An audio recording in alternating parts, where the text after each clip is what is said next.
unexpected party. In a hole in the ground there lived a hobbit. Not a nasty, dirty, filled with the ends of worms and an oozy smell, nor yet a dry, bare, sandy hole with nothing in it to sit down or to eat.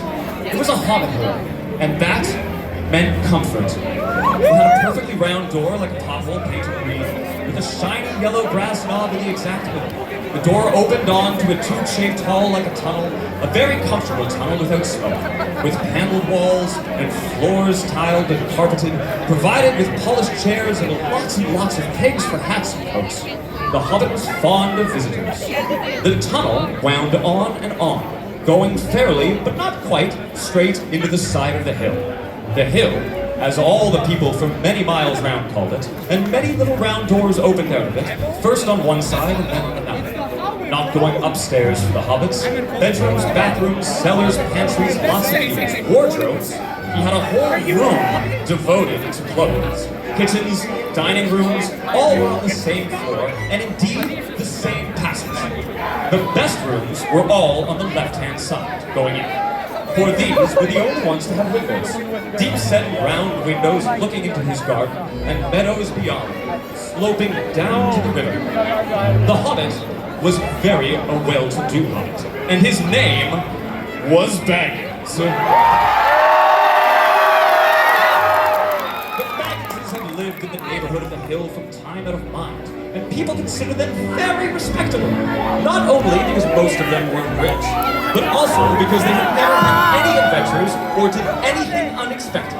You could tell what a Baggins would say on any question without the bother of asking him.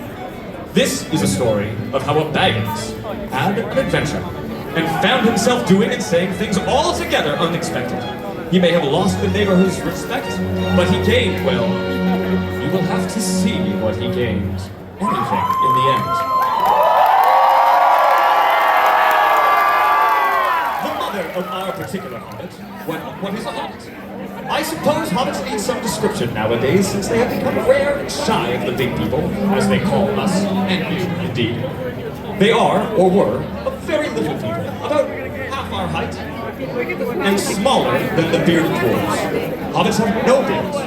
There is little or no magic about them, except the ordinary everyday sort, which helps them to disappear quietly and quickly when the large, stupid folk like you and me come blundering along, making a noise like elephants, which they can hear a mile off. They are inclined to be fat, of stomach, and they dress in bright colors, chiefly green and yellow, wear no shoes because their feet grow naturally leathery soles and thick, warm brown hair like the stuff on their heads, which is curly, by the way. Have long, clever brown fingers, good-natured faces, laugh a deep, fruity laugh, especially after dinner when they have twice a day when they can get it. Now, you know enough to go on with. As I was saying, the mother of this hobbit, of Bilbo Baggins, that is, one of the three remarkable daughters of the old Took, head of the hobbits who lived across the water, the small river that ran under the foot of the hill.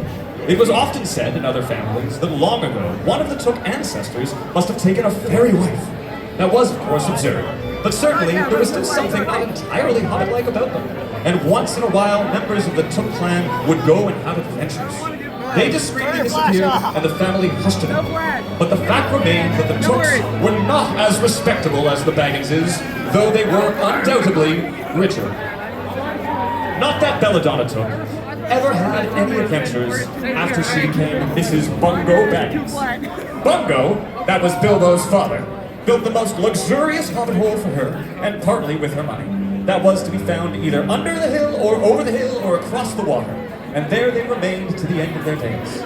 Still, it is probable that Bilbo, her only son, although he looked and behaved exactly like a second edition of his solid, comfortable father, got something a bit queer in his makeup from the Took side. Something that only waited for a chance to come out. The chance never arrived until big old Bilbo Baggins was grown up, being about 50 years or so, and living in the beautiful hobbit hole built by his father, which I have just described for you in full, until he had in fact apparently settled down immovably. By some curious chance, one more long ago in the quiet of the world, when there was less noise and more green, and the hobbits were still numerous and prosperous, and Bilbo Baggins was standing at his door after breakfast, smoking an enormous long wooden pipe that reached nearly down to his woolly toes. Gandalf came by.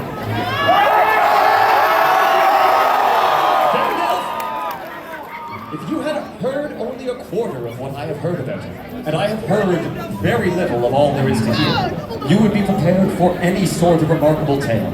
Tales and adventures spouted up all over the place wherever he went, in the most extraordinary fashion. He had not been down that way under the hill for ages and ages, not since his friend the old Took died.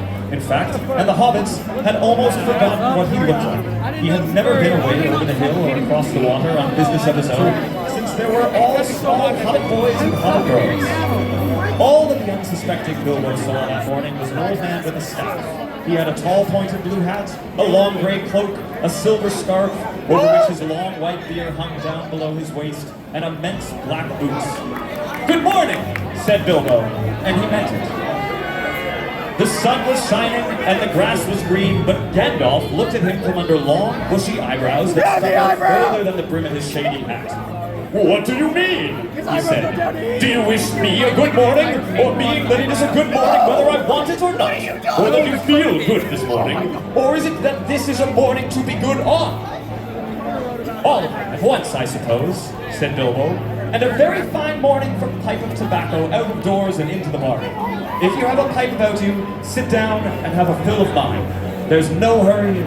We have all the day before us." Then Bilbo sat down on a seat by his doors, crossed his legs, and blew out a beautiful grey smoke ring that sailed up into the air without breaking or floating away. And that, friends, is where we will end this evening.